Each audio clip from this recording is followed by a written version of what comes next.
Hello there, fellow cultists. This is DM Nell, and I'm back with another episode of Shadow Talk.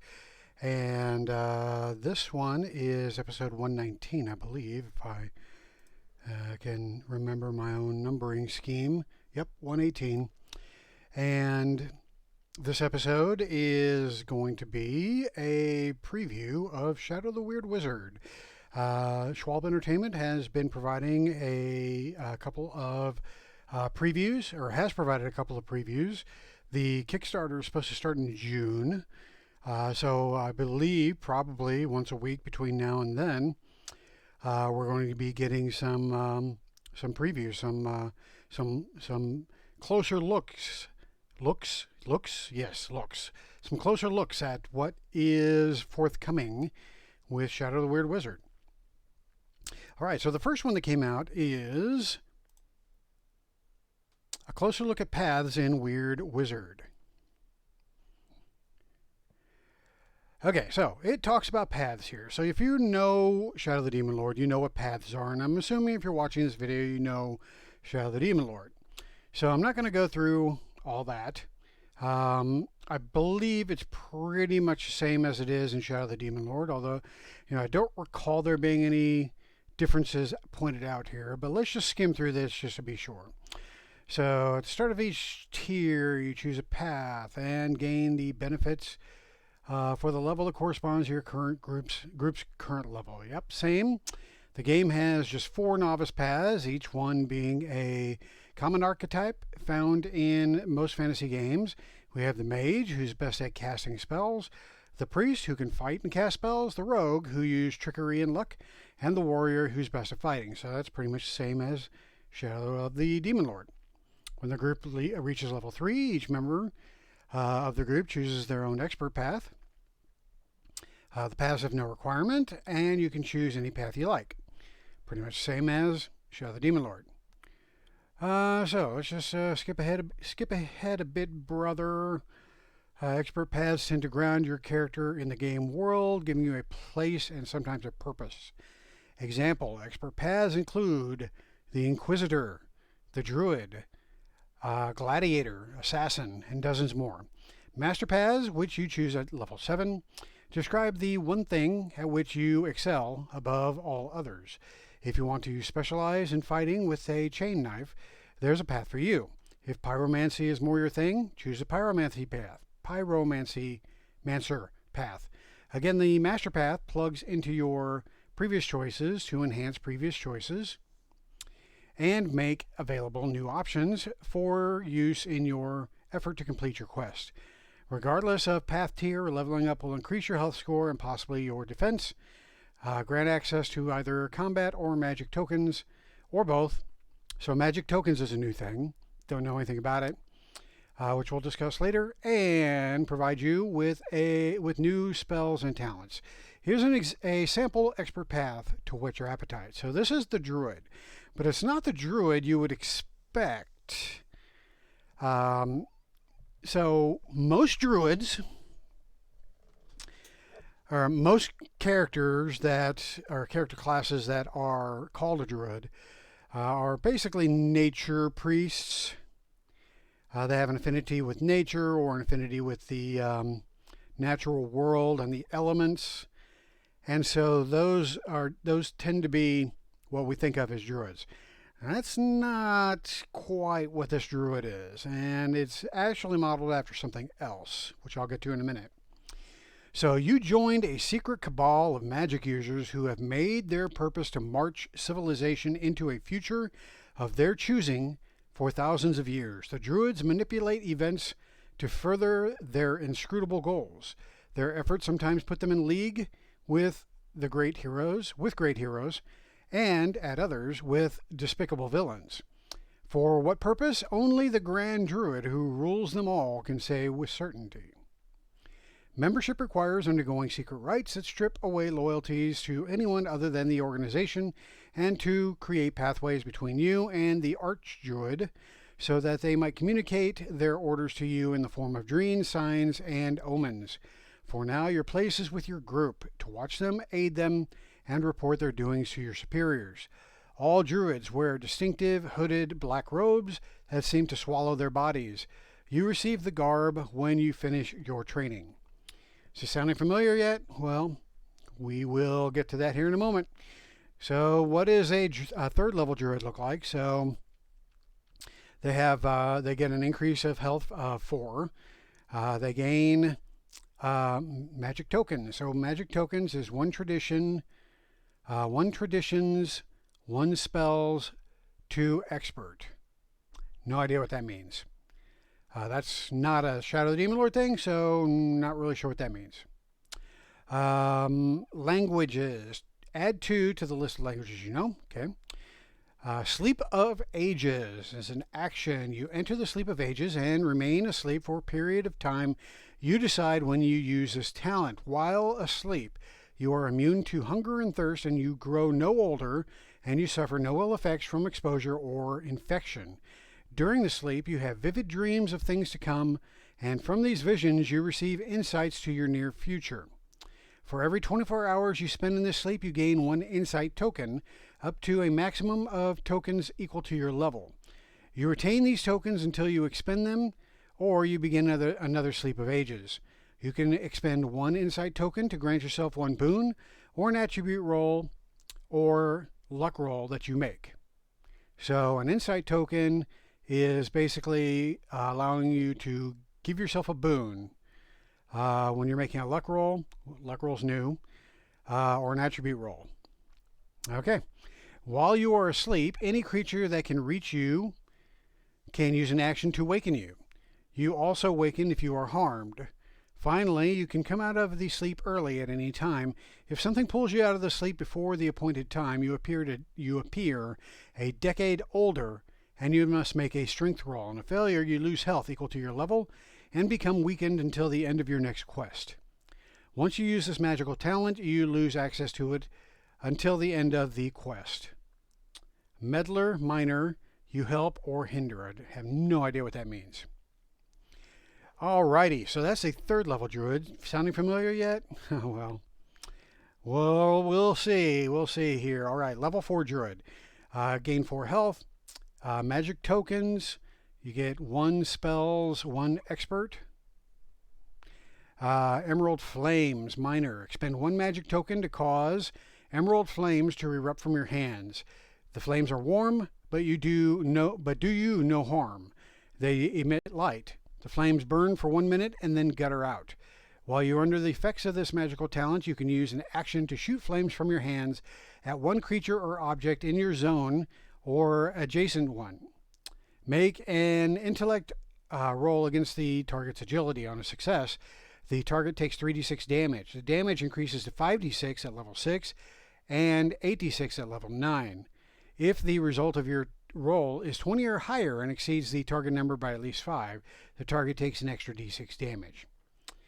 Alright, sounding familiar yet? Alright, well, let's continue on. Level 6 Druid, gain 4 health, magic tokens, 1 spells, 1 expert. Walker of Ways, reaction when an enemy attacks you. Expend 1 magic token to teleport to an empty space on a surface that can hold your weight in your zone or an adjacent one, and the enemy's attack results in a failure. When you arrive at your destination, you become invisible until the end of your turn. And then level 9 Druid, gain 4 health, magic tokens, 1 spell, 1 master. Signs Importance, once per day, you can perform a ceremony to gain insights into the future by examining your surroundings. It takes 1 minute to complete the ceremony. When you finish, you make an intellect roll.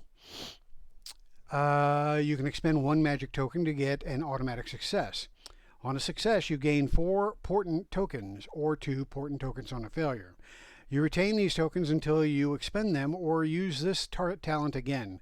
While you have at least 1 token remaining, you can use a reaction to expend 1 portent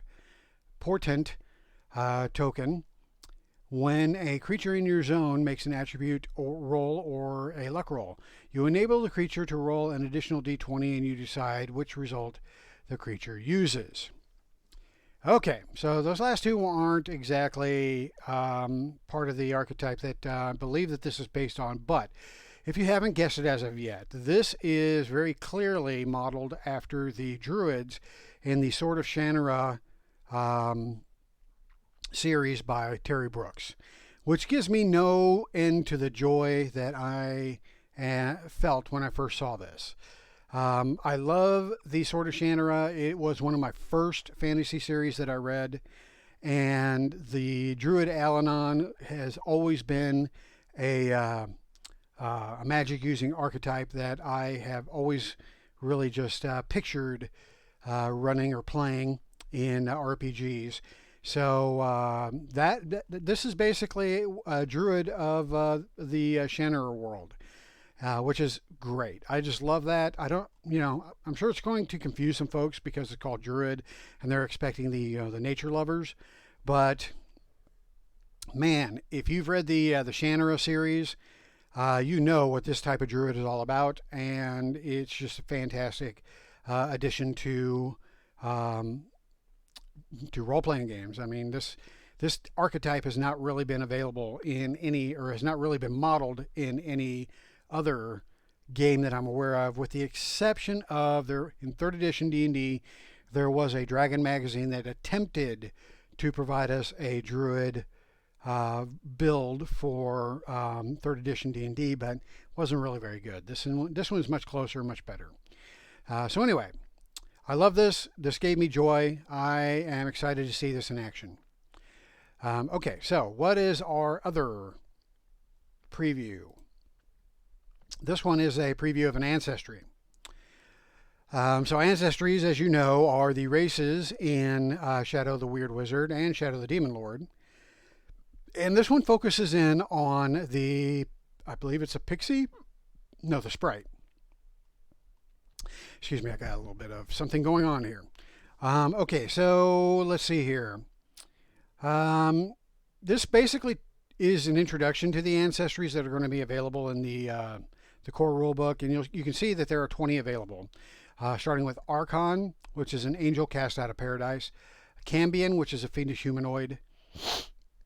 So I'm thinking that would be, if you have players that dig the Tiefling, this would probably be, for them. A Changeling, which we already know from Shadow the Demon Lord, which is a fairy shape changer. A Clockwork, which we also know from Shadow the Demon Lord, which is a sentient machine. A Diva, which is an ancient one reborn into a human body.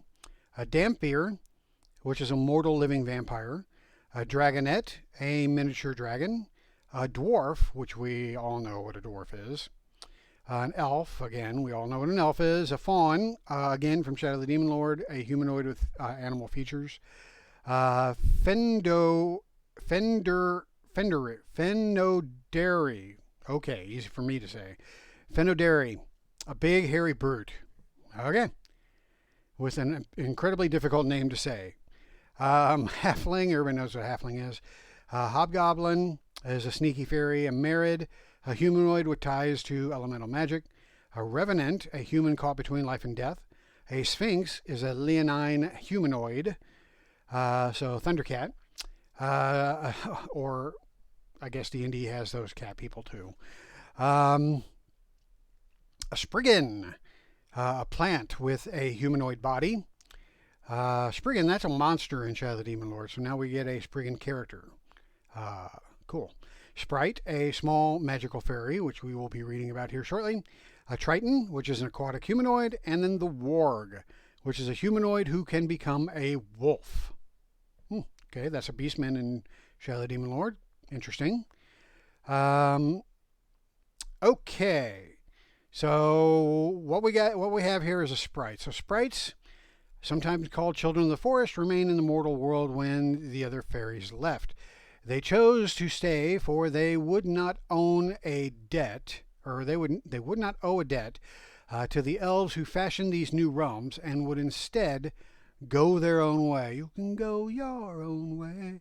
By necessity, Sprites have remained hidden in the mortal world, leading secretive lives to avoid encounters with the foolish, short-lived peoples who seem bound and determined to spread everywhere and make a mess of everything. Sprites build nothing, make nothing that lasts. They have accidental communities where multiples gather to frolic and play, love and laugh, all while singing, playing music, and telling outlandish stories about the people they meet, the places they visit, and the foolishness that they encounter as they explore the world. Sprites have a reputation for being silly, empty-headed fairies without a care in the world, but for all that, they love jesting and play. They become quite serious when it matters most. They can be stalwart companions, reliable and courageous. They never make oaths because their word is worthless. But when they feel a bond growing with someone, they do everything they can to avoid letting them down. A great many sprites cause trouble for mortals. They steal, rile up horses, free livestock, lead children astray, leave insulting messages, pull on hair, and more. But they might take pity on some mortals, being moved to their grief by their grief and suffering. This is why many sprites have come out of the wilds to help newcomers become settled in the borderlands, for they see in their faces loss, pain, and sorrow, and no sprites like those things, not in others, and especially not in themselves. In their normal form, sprites stand 2 feet tall and weigh about 20 pounds. They have slim bodies and appear in all the colors of the rainbow. Sprites make their clothes from found things: scrap of cloth, a garland of flowers, skirt woven of grass, but have little interest in wearing the skins of dead animals. Sprites have natural magic that lets them change their shapes. They can become small birds the size of wrens, butterflies, or motes of light that float over the ground, looking ever so much like fireflies. Although they can flutter about, they lack the means to attain any kind of real altitude. Typical sprite names include acorn, berry, joy, leaf, ribald, squirrel, and wix. Languages are common in Sylvan. Okay, so you got an introduction to the ancestry. Then you have their traits. So they are a fairy, which means they are immune to infection, but are weakened while you carry or wear an iron or iron alloy object. Wild speech. You can communicate with normal animals such as cats, dogs, pigs, and horses. You can interpret those noises, the noises that animals make, as well as their body language to get the gist of what they say to you. We form is an action. You, along with everything you wear and carry, shrink down until you are 3 inches tall, adopting the appearance of your choosing when you gain this trait. You remain at this size until you use a minor action to return to your normal size. If you drop an item reduced in this way, the item remains at its original size until this effect ends. While under the effects of this trait, you make the following modifications to your character. You impose 1 bane on rolls to attack you, but you take double damage from attacks. You are small and harmless. No activity you undertake can directly deal damage, cause loss of health, or impose an infliction on another creature or object. You can, however, indirectly harm a creature, such as by pushing a rock so that it falls on something underneath it. You can make a little noise, or you make little noise. When you speak at an ordinary volume, your voice carries as a whisper. You're too small to move far. If you are in a zone, you can walk to the edge of the zone. If you are on the edges of the zone, you can walk into the adjacent zone. If you are not injured, you can fly, although if you fly more than 1 zone above the ground, you fall until you are 1 zone above the ground once more.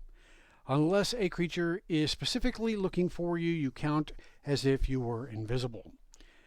And then you have Wild Escape, which is a reaction when harmed once per hour. On this we form, you must remain incised until you use a minor action. Wild Escape. So this is a reaction when harmed. You can do it once per hour. You gain a move which you must use immediately or lose it. Your movement does not enable enemies to make free attacks against you. Okay. And then we have sprite distinctive features. So you roll a d6 and you select the option that you rolled. So you can have the legs of a grasshopper, frog, or ant. You have the head of a bird, mouse, or frog. You have the flowers instead of hair. Your eyes look like jewels. You have a pair of butterfly wings. You can cause them to flutter, but they cannot bear your weight unless you are in wee form. You have fine fur all over your body. So that is the sprite. So interesting. So we have an ancestry and we have a path, an expert path. that has been shared with us so far. So I would expect this week we will get another close look at what's going on in Weird Wizard, and hopefully this will continue on until we get that Kickstarter in June. So I look forward to it. Hoping for great things for Weird Wizard, and I'm hoping that the Kickstarter does gangbusters. So that's about it then. I will go ahead and wrap it up here. Hope that you enjoy these videos. If so, hit the like button and hit the subscribe button. And then if you want to see when my videos come up, hit the bell icon. So with that, I will let you go. Thanks for watching, and I'm out of here. Hail to the Demon Lord, and how do you turn this damn thing off?